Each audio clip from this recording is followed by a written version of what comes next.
इस मैप के माध्यम से बताया जाएगा कि पंडाल में क्या क्या सुविधाएं रखी जाएगी। तो चलिए इस वीडियो में बने रहिएगा। तो वीडियो को शुरू करते हैं और मिलते हैं हम मीटिंग में। चलिए हम साथ मिलकर चलते हैं मीटिंग में। सामूहिक सुंदरकांड 21,000 भक्तजनों के साथ में। जी हाँ, जयंती स्टेडियम में हमारे दुर्ग के सांसद विजय बघेल जी एक छोटी सी मीटिंग बुलाई है, जिसमें आप और हम सब इनवाइटेड हैं। और कोई आपकी तरफ से सुझाव हो तो आपको सुझाव दे सकते हैं। अच्छे सुझाव को इसमें आपके जोड़ेंगे और ज़्यादा अच्छा हो जाए आपके सुझाव से वो प्रयास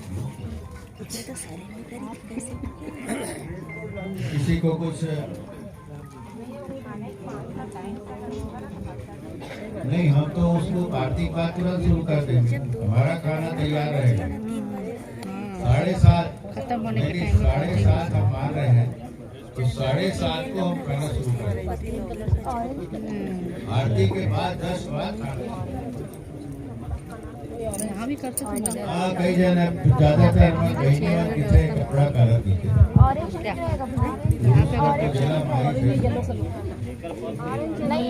लोग तो आराम से नहीं। देखो, इसमें हजारों हजार की भीड़ लगेगी। सैकड़ों में जब बात होती है तब कलर कोड कर सकते हैं, लेकिन बहनें समझदार हैं। वो खुद भी पूजा के स्थल में पूजा का ही जो साड़ी वो लोग पहनते हैं घर में उसको पहन के आते हैं। इसलिए ज्यादा बताने का आवश्यकता नहीं है। कोई लाल साड़ी पहनती है, कोई पीला पहनती है, कोई भगवा पहनती है। तो इस तरह के ही व्यवस्था रहे, ये निवेदन है। और कई समाज की जो बहनें, मैं कुर्मी समाज की बात बता रहा हूँ, तो हमारे जब कार्यक्रम होते हैं प्रदेश स्तरीय तो एक पिंक कलर की साड़ियाँ पहनती सभी 200-150 बहने रहती है। कभी हम लोग कलश यात्रा करते हैं। 100 का कलश यात्रा एक बार हुआ। डॉक्टर्स की टीम, ड्रेस कोड दिए थे जिसको समाज की तरफ से फायर ब्रिगेड की गाड़ियाँ और इसमें क्या क्या व्यवस्थाएं प्रोवाइड कराने वाले हैं हमारे विजय बघेल साहब। तो ये सारी चीज़ें जो है वो हमारे मीटिंग में ही पता चलेगा और हमें जानकारी होगी। इस वीडियो में बने रहिएगा। तो चलिए डायरेक्ट हम मीटिंग में चलते हैं।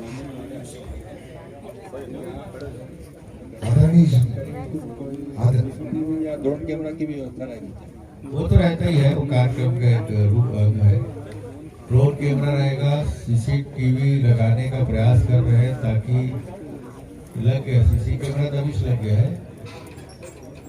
एलईडी भी लगा रहे हैं। बड़ा जगह है तो 6 एलईडी लग रहा है ताकि दूर वालों को मंच डायरेक्ट नहीं दिखेगा, तो एलईडी से ही अपना वो लोग मेरा ही प्रश्न है। अगर कोई बातें भाई ले लोग जो क्या और इसमें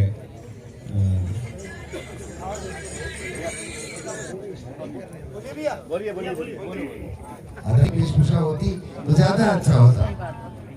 जहाँ तक संभव हो सकता है बुजुर्गों के पास ये व्यवस्था न बने, लेकिन जो यंग है वो लोग पारंपरिक वेशभूषा ऐसा कुर्ता हल्का फुल्का पहन करके आए, 4 घंटे बैठना। यही बताया मैं, भगवा पहनिए, पीला पहनिए। धन्यवाद। संभव हो सके तो कोई इसमें नियम कानून नहीं लग रहा है।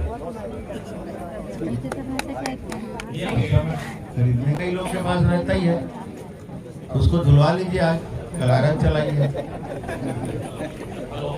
मेरा भी नहीं धुला है अभी तक।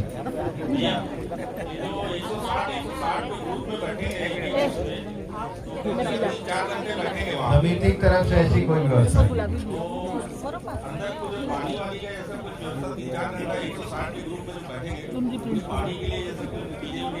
मैं बताया हूँ, आप उसको सुने नहीं शायद। मैं बताया 5 लोग जो रहेंगे एक खाने में, सुनिए, उधर तक आवाज आ रही है। 5 जो लोग रहेंगे वहाँ व्यवस्था में, उसमें छोटी बोतल पानी की पौवा 250 ग्राम वाला, मेरे मिलीलीटर वाला वो रहेगा।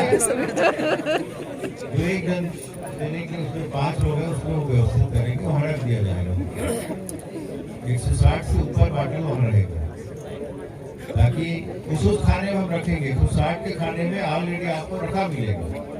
या आपको इसीलिए मैं 1 बजे 12:30 बजे क्यों बुला रहा हूँ कि आप अपनी व्यवस्था कर लें, देख लें क्या क्या करना है। वहाँ पे आसनी की, दुपट्टे की, सुंदरकांड की पुस्तिका की और प्रसाद की और आरती की थाली की एक और जुड़ गया। तो ये सब आपको वहाँ तैयारी करके रखना है, हम उसको तैयार रखेंगे। बाकी बहनें जल्दी आ जाए तो वो तैयारी वो लोग कर देंगे। ठीक, इसीलिए 2 बहनें हर एक खाना में। इतना सभी के पास एक एक बोतल दी गई है। उसके अलावा हम जितना और है, जितना ब्लॉक में बैठे हैं उससे आधा हमारे पास स्पेयर में और रहेगा। और हमारे पास जो जितने भी सेवक रहेंगे उनके पास वो कनेक्टेड रहेंगे पानी वाले से। कभी भी जरूरत पड़ेगी वो पानी वहाँ पहुँच जाएगी। वहाँ पे जो सुंदरकांड पढ़ेंगे उनको कहीं से भी कोई डिस्टर्ब, अगर वो हल्का सा सोचे और बाजू वालों को बोले मेरे को पानी चाहिए, पानी पहुँच जाएगी। ये व्यवस्थाएं हम उसमें रखे। सबसे पहले मैं सभी बजरंगी सेवकों को प्रणाम। आह्वान हमारा एक मिशन है, एक यज्ञ है। इस मिशन को पूरा करने के लिए हमारे ऊपर वाले बजरंगबली महोदय भगवान ने हमारे एक बजरंगबली विजय बघेल साहब को संदेश दिए कि एक ऐसा एक सुंदर काम होना चाहिए जो पूरे जग में, विश्व में ये संदेश जाए। और आज तो बहुत सारी परेशानियां आ रही है, उसको पूरी सॉल्यूशन उसको हल करने के लिए हमारे एक बजरंगबली विजय बघेल साहब ये कार्यक्रम करवा रहे हैं। और अभी यहाँ जितने भी हमारे सेवकगण बैठे हैं वो टोटल समर्पित हैं इस कार्यक्रम को सक्सेस करने के लिए। जानकारी दे दूं, ये हमारा जो 3 स्टेज जो बना हुआ है और जो भैया जी जो बताए कि उसमें कौन कौन बैठेंगे, उसमें भी करीब हमारे सेवक 20 लोग उपस्थित रहेंगे। स्वयं भैया जहाँ पे बैठे वहाँ पे एक टीवी रहेगा जो पूरा व्यू को भैया के सामने दिखते रहेगा कि कहीं पे कुछ परेशानी तो नहीं है। भैया अगर मान लो सोचे कि मेरे को किसी से बात करना है तो बाजू में एक हमारा सेवक रहेगा, एक वाकी टाकी उनके पास रहेगा। वो वाकी टाकी से वो हमारे 10 लोग जो वाकी टाकी में रहेंगे उन तक संदेश पहुंच जाएगा। भैया को कहीं से कोई भी चीज लोगों के लिए डिस्टर्ब नहीं होगा। वो कोई भी चीज चाहेंगे पूरी जगह पहुंच जाएगी और परेशानी सॉल्व हो जाएगी। दूसरा रही है, हमारे पास एंट्री के लिए 3 द्वार है, हरीश्वर द्वार, निधिपति द्वार और हनुमान द्वार। ये निधिपति द्वार में ना 2 तरफ से ब्लॉक है, एक लेफ्ट एक राइट। तो ये 2 द्वार में हम लोग ना पीला कलर और इस 2 द्वार में नीला कलर, उस ब्लॉक को हमने जो 25 ब्लॉक है उसको पीला कलर रखे हैं और बाकी 26 ब्लॉक को ब्लू कलर की है। हमारे हर ब्लॉक में करीब 5-6 लोग वहाँ उपस्थित रहेंगे। वो सभी जैसे कुछ भरना है और अगर मान लो उनको बैठने में कोई तकलीफ हो रही है वो सब चीज़ वो देखेंगे। इवन जब लोग गली में ऐसा बैठेंगे तो कम से कम 1.5 से 2 फीट उनके सामने जगह खाली रहेगी। कभी भी उनको अगर निकलना होगा तो उनके लिए 4 निकास द्वार है। वो 4 निकास द्वार से जब बाहर निकलेंगे, अच्छा एक निधिपति द्वार है, हनुमान द्वार है। ये दोनों जो पीला से अंकित है, ये अलग से ये 2 द्वार को देखेंगे, 2 गेट देखेंगे और यहाँ से 2 लोग जो है इधर भी देखेंगे और इधर भी देखेंगे। ये ब्लू कलर, ये हमारा 2 और इधर 2, ये दोनों जो है निकासी है। अगर किसी को भी कोई परेशानी होती है वो इधर से बाहर नहीं निकलेंगे, वो इधर से बाहर निकलेंगे। और उसके बाद छोटा सा जो कॉपी ये रहेगा, प्रिंट उनके पास जो रहेगा उससे वो यहाँ से एंट्री कर सकते हैं। यहाँ पे हमारे जो सेवक रहेंगे वो पर्ची दिखाएंगे, तभी वहाँ से उनको एंट्री होगा। यहाँ पे दोनों जगह हमारा ये मोबाइल जो टॉयलेट है और यहाँ तक कि जो हमारे सर्विस ये चिकित्सालय जो फर्स्ट एड की जो व्यवस्था है यहाँ पे 2 जगह रहेगी, यहाँ भी और यहाँ पे। सेम वही चीज़ यहाँ भी रहेगा। और यहाँ पे हमारे पास 4 जो है एम्बुलेंस, पता चल जाएगी कौन से द्वार से उनको निकलना है और कहाँ तक जल्दी पहुँच सकते हैं, वो पूरी व्यवस्था होगी। हल्का सा भी अगर उनको चक्कर आ रहा है, कुछ भी आ रहा है, तो उसको यहाँ पे बैठने के आराम करने की व्यवस्था रहेगी। इवन अगर बहुत जोर से अगर तबियत खराब है तो ये जो एम्बुलेंस चालू स्थिति में रहेगी वो इमीडिएट उनको सेक्टर 9 और वहाँ उसको ऑब्जर्वेशन में रख दिया जाएगा। फिर से वो हमारा ये एम्बुलेंस वापस यहाँ रहेगी। ये हमारा एक स्वास्थ्य विभाग दिखेगा। हम लोग अलग अलग तरह के यूनिट बना के रखे हैं, जैसे कि हमारे पास 10 लोग एकदम एक्टिव और वॉकी टाकी में रहेंगे। कहीं भी किसी को परेशानी होती है तो वो लोग पूरी व्यवस्था कर लेंगे। और ये वाली जो गली है, यहाँ एंट्री होने के लिए करीब एक में 6 लोग रहेंगे। यहाँ से मेन में भी करीब 10 लोग, इधर से भी 10 लोग, इधर से भी 10 लोग और इधर से 40 लोग पूरे आउटर विभाग को देखेंगे। साथ ही साथ हमारा ये भोजन की जो व्यवस्था है ये सब रो हिसाब से, यहाँ पे 30 फीट का ये हम लोग ना ये जगह छोड़ के रखेंगे और ये वाला 2-2 फीट का टेबल रखा हुआ है, 2x5 का, जिसमें 10 फीट में 3 गंज रखी जाएगी और 3 गंज में से जो 3 सामान, हलवा, चटनी और खिचड़ी, ये तीनों चीज यहाँ से दी जाएगी। तो खाने के लिए हमारे पास करीब 547 लोग उपस्थित रहेंगे। ये हमारी टोटल व्यवस्था है। यहाँ तक हम लोग एक व्यवस्था किए हैं कि 1, 2, 3, 4 और 5 पीछे के जितने भी ब्लॉक है उसको पूरा चेयर से रहेगा कि जब भी कोई जो बैठ नहीं सकेंगे तो यहीं से एंट्री करेंगे और चेयर में बैठ जाएंगे। और ये हमारे पास जो 6 यूनिट है, ये वाला 6-8, वो पूरा लेडीजों के लिए, अगर वो चाहते हैं कि हम ये जेंट्स के साथ नहीं बैठना चाहते तो ये लोग के लिए ये पूरा खाली रहेगा, लेडीज बस। और जिनको जैसे ड्रेस में पहन के बैठना है, जैसा अपना ड्रेस रखे, वो कहीं भी कुछ भी बैठ सकते हैं, उसके लिए कहीं भी कोई प्रॉब्लम नहीं है। और बाकी ये जो जितने भी लोग हैं उसमें लेडीज भी रहेंगे, जेंट्स भी रहेंगे। ये व्यवस्था पूरा है। इसमें अगर किसी को कोई डाउट हो तो पूछ लीजिए। तो ये दीवार से लगा हुआ वहाँ एम्बुलेंस और डॉक्टर की टीम पूरी एक उसमें बना के दे रहे हैं हम लोग इसके माध्यम से। सेक्टर 9 के हॉस्पिटल के रहेंगे, चंदूलाल हॉस्पिटल के रहेंगे और स्पर्श हॉस्पिटल के, तो 3 जगह हम इसकी व्यवस्था कर रहे हैं और एम्बुलेंस पास में रहेगा। वहाँ पर फायर ब्रिगेड की गाड़ी भी रहेगी और कुछ जो मोबाइल टॉयलेट वो रहेगी। और मोबाइल टॉयलेट तो चारों तरफ कर रहे हैं, कुछ तैनात के माध्यम से भी टॉयलेट बना रहे हैं। ये तो हो गया पंडाल की व्यवस्था। मंच में हमारी बहनों का ही उसमें ड्यूटी रहेगी ज्यादातर, कुछ पुरुष भाई हमारे उसमें सहयोगी के रूप में रहेंगे। 3 मंच रहेगा। एक तो मेन मंच है जिसमें मंच के साथ साथ हम भी कार्ड का पाठ करेंगे और इसीलिए आपको पुस्तिका भी दी जा रही है ताकि आप पढ़ लें, साथ पढ़ते जाए। वो 2-2.25 घंटा ज्यादा उसमें लगेगा। 4:30 से 6:30 पौने 7 तक, ज्यादा से ज्यादा अपन मान ले तो 7 तक। फिर और 2-4 भजन होंगे और उसके बाद आरती होगी, उसके बाद विदाई होगी। फिर हम जो लोग हैं उनको वहां से सिलसिलेवार विदा करेंगे। ये भी है कि जैसे खत्म होगा तो जो भोजनालय में भीड़ लगने की ज्यादा संभावना है, अव्यवस्थित भी होगा। इसलिए आप लोग जो वहाँ पे ड्यूटी में रहेंगे पंडाल में, कारखाने में, वो थोड़ा लोगों को ये मन बना के रखें कि आराम से खाइएगा, भीड़ में मत जाइएगा। तो थोड़ा देर तक बैठेंगे, हम भजन को और ज्यादा देर तक चलवा देंगे, तो 8 बजे तक 8:30 बजे तक चलेगा, ताकि लोग सुनते बैठे रहें। खाली दिमाग में इधर उधर मन जाता भी है, भजन में लगे रहें, ताकि उधर जो बाहर में जो लोग रहेंगे वो खा लेंगे, वो चले जाएंगे। उसके बाद जो पीछे से लोग जाते जाएंगे और खाना खाते जाएंगे। और ये इतना उत्साह, इतना उमंग दिख रहा है कि ऐसा लगता है कि चारों ओर हनुमान जी हो गए। चारों ओर सुंदरकांड का ही अभी बोलबाला है और हर दीवार में यही है।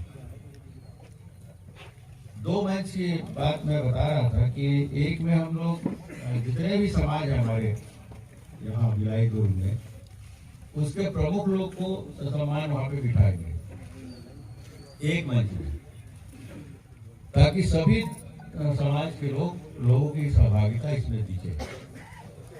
समाज वालों से पूछ रहे रहेंगे कि वो किसको यहाँ पे अपने द्वारा चिन्हित करते हैं, उसको बुलाएंगे। इसी तरह एक मंच में जो अनेक धर्म है, पंथ है, संप्रदाय है, उनके प्रमुख हिंदू, मुस्लिम, सिख, ईसाई सब, बौद्ध भी है और हमारे कबीर साहब को मानने वाले लोग हैं, पतंजलि वाले लोग हैं, साथ ही साथ श्री श्री रविशंकर जी वाले लोग हैं, जय गुरुदेव वाले हैं, सतनामी समाज के सतनाम पंथ के मानने वाले लोग हैं, उनके संत हैं, आदिवासी समाज के भी संत हुआ करते हैं, वो है।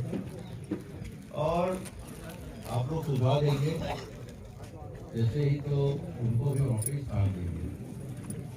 पत्रकारों के लिए सुव्यवस्थित व्यवस्था तय की गई है और सबसे महत्वपूर्ण दिख रहा है कि ये 2 महत्वपूर्ण के बाद आपका भोजन। तो भोजन के लिए क्योंकि 30,000 लोग भोजन करेंगे, संभावना पूरी तरह मानी जा रही है कि 21,000 से ज्यादा लोग आएंगे।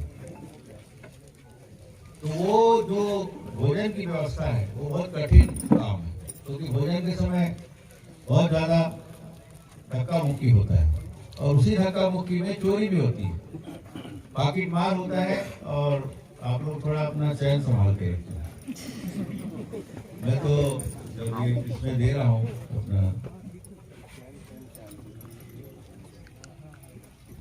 टीवी और अन्य चैनलों में मैं बोल भी रहा हूँ कि उस दिन चैन पहन के ना आ जाए तो ज्यादा अच्छा है, नकली वाला पहन ले ताकि चोर भी वहाँ से गाली देकर भी जाए। मान जी को चाहिए इस भाव के साथ आए और पैसा ना लाए, पाकिट वाकिट में पैसा नहीं लाने, क्योंकि वहाँ तो कुछ हम लोग कोई मास्क रखेंगे ना, कोई वहाँ पे मंदिर का कोई स्वरूप रहेगा, चढ़ौती रहेगा, इसलिए भी ना लाए। आरती सब तरफ घुमाना असंभव है। अगर संभव होगा तो सभी खाने में एक एक आरती की थाली हम लोग रखेंगे, ताकि उसी खाने के कुछ प्रमुख लोग मिलकर उस आरती को कर लें, महाआरती। ये व्यवस्था उसमें रहेगी।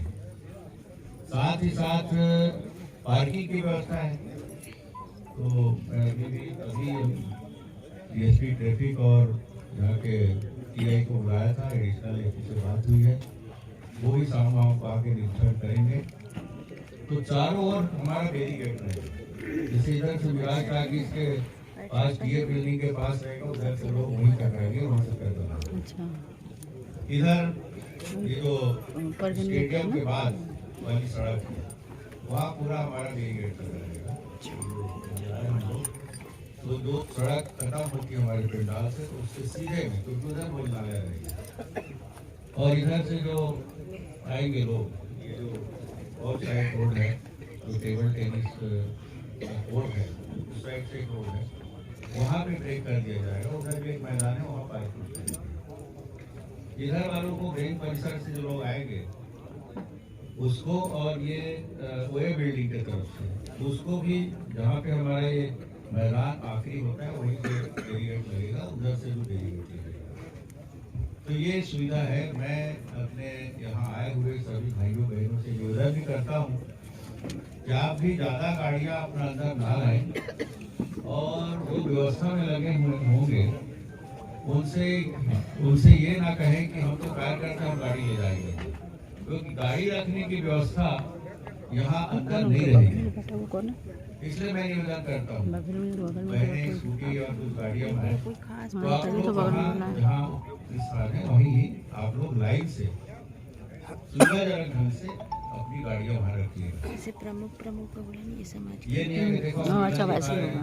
दादा नहीं करते हैं, महिला दादा नहीं होते हैं, महिला जैसे तो ना हो और व्यवस्था में हम सहयोग करें सीधी तरह बात। तो जैसे आपको कार्ड दिया जाएगा, अच्छा ये बढ़िया है, फिर उसमें अपना नाम वाम इसमें सबका नाम रहेगा ना, वॉलंटियर वाला कार्ड। इसलिए अपने को व्यवस्था बनानी है, व्यवस्था बिगाड़नी है, हमारी ज्यादा जवाबदारी है। ये आप लोग से निवेदन है।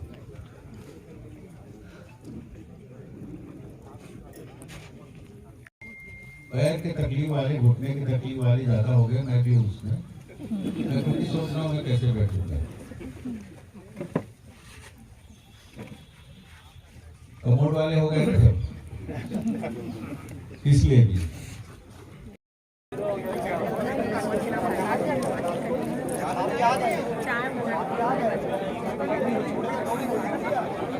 इसलिए इस तरह की व्यवस्था सबने मिलकर सबसे जो सुझाव है उसको एकीकृत करके ऐसे लोग व्यवस्था बनाए हैं। और इसमें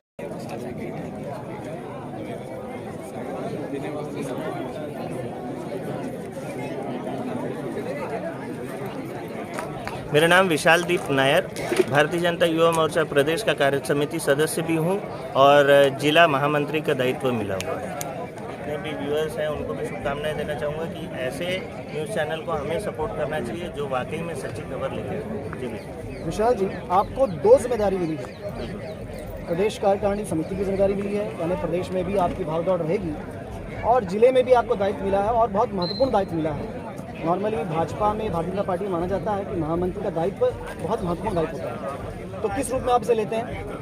जी, मैं मुझ जैसे एक सामान्य कार्यकर्ता को प्रदेश के संगठन और दुर्ग जिले मतलब भिलाई जिले के संगठन के नेतृत्व में मुझे जो जिम्मेदारी दी गई है वो बहुत बड़ी है और मुझे जो सोचकर ये दायित्व दिया गया है मैं उसका निर्वहन पूरी अच्छे से दिल मन धन से लगाना चाहूँगा। और मैं जानता हूँ कि भारतीय जनता युवा मोर्चा के हर एक कार्यकर्ता के अंदर यही जोश है कि 2023 का जो लक्ष्य है हमारे सामने उतना आसान लक्ष्य नहीं है, लेकिन ये भी मालूम है कि हम वो लक्ष्य को प्राप्त कर लेंगे। अभी ऐसा माना जा रहा था कि जब अध्यक्ष की घोषणा हुई, जिले के अध्यक्ष की घोषणा हुई और उसके बाद प्रदेश महामंत्री की घोषणा हुई, तो कुछ खबरें ऐसी आ रही थी कि आपस में कुछ मनमुटाव है, कुछ टकराव है, कार्यकर्ता आपस में नाराज है, तो क्या सच्चाई है इस बारे?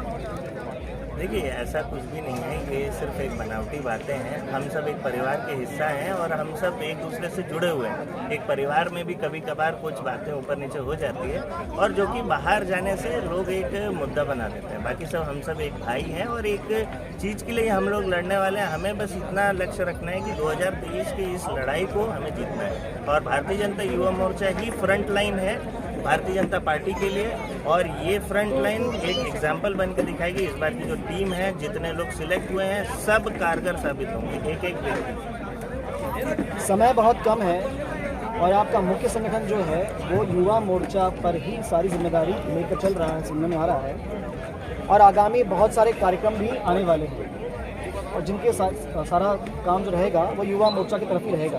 तो इतने कम समय में आप अपने काम को कैसे अंजाम दे पाएंगे? देखिए, अपने ज़िले के नेतृत्व में सबसे प्रमुख जगह पे हैं हमारे परम आदरणीय ब्रिजेश बिचपुरिया अंकल जी, जो संगठन के अध्यक्ष हैं, और दूसरे प्रमुख हैं अमित मिश्रा जी, जो हमारे युवा मोर्चा के नेतृत्व में सबसे ऊपर हैं। और ये दोनों बहुत ही अनुभवी कार्यकर्ता रहे हैं और इनका ट्रैक रिकॉर्ड अगर आप निकाल के देखें, मेरे को बोलने की आवश्यकता नहीं है, वो सबसे सही चुनाव हुआ कि उनको अध्यक्ष का एक दायित्व दिया गया और उनके नेतृत्व में हम सब और पूरी टीम निचले पूरे बूथ तक के सारे लोग उत्साहित हैं, क्योंकि ऐसे नेतृत्व मिलना ही हमारे लिए सौभाग्य की बात है। ब्रिजेश बिचपुरिया अंकल जो आज से 30 साल पहले स्थापना किए थे भारतीय जनता पार्टी के और उस समय के जितने भी वरिष्ठगण थे वो सब लोग ने मेहनत किया था और हम लोगों को उनके साथ काम करने का मौका मिला, ये बहुत बड़ी बात है। और मैं समझूंगा कि जितने भी हमारे युवा मोर्चा के कार्यकर्तागण हैं और आगे भी जो टीम विस्तार होगी, मेरी और पूरे टीम के पूरे अध्यक्ष और जितने भी मुख्य पदों में हैं, सब लोगों की ये आशा रहेगी कि वो एक जोश और खरोश से काम करेंगे और 2023 का ये लक्ष्य प्राप्त करेंगे। इस वीडियो को देखने के लिए आप सबका बहुत बहुत धन्यवाद। वीडियो को शेयर करना मत भूलिएगा। वीडियो पसंद आता है तो लाइक कीजिएगा। God bless you all.